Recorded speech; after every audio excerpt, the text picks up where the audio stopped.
The sun is setting, and a quiet panic starts to creep in. Another day is almost over, and you have nothing to show for it.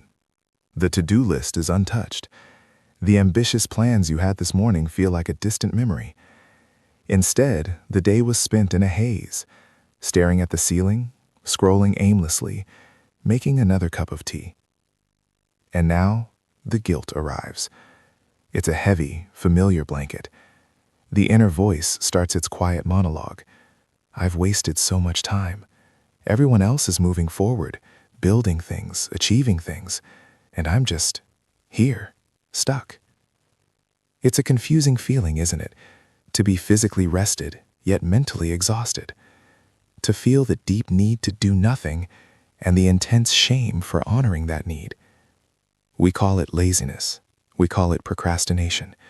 We treat it like a personal failure, a character flaw we need to fix with more discipline, more hustle, more effort. But the feeling doesn't go away. Trying to force productivity on a day like this feels like trying to run in deep water. You just get tired, frustrated, and you don't get very far. The real confusion comes from this. Why does doing nothing feel so draining? Why does rest feel so stressful? It's because we've been taught that our value is tied to our output, that our worth is measured in completed tasks. But what if that's not the whole story? What if these quiet, unproductive days have a hidden purpose? Think of your mind like a library after a very busy day.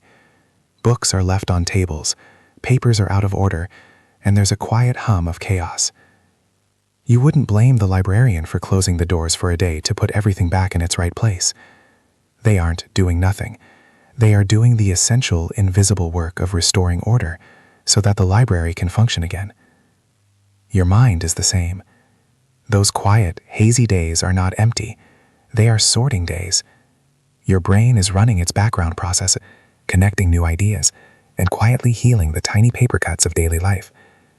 This work is silent. It's invisible.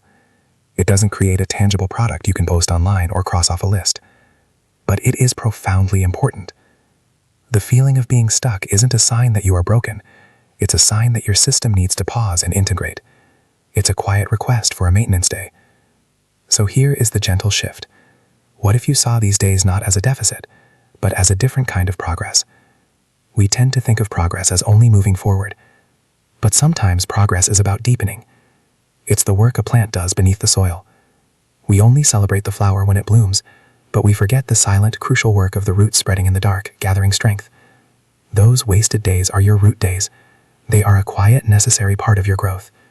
So when you find yourself at the end of a day with nothing to show for it, maybe you can offer yourself a little bit of grace. Maybe you can trust that unseen, important work was being done. The quiet mending, the gentle sorting. You are not falling behind. You are simply giving your roots the time they need to grow.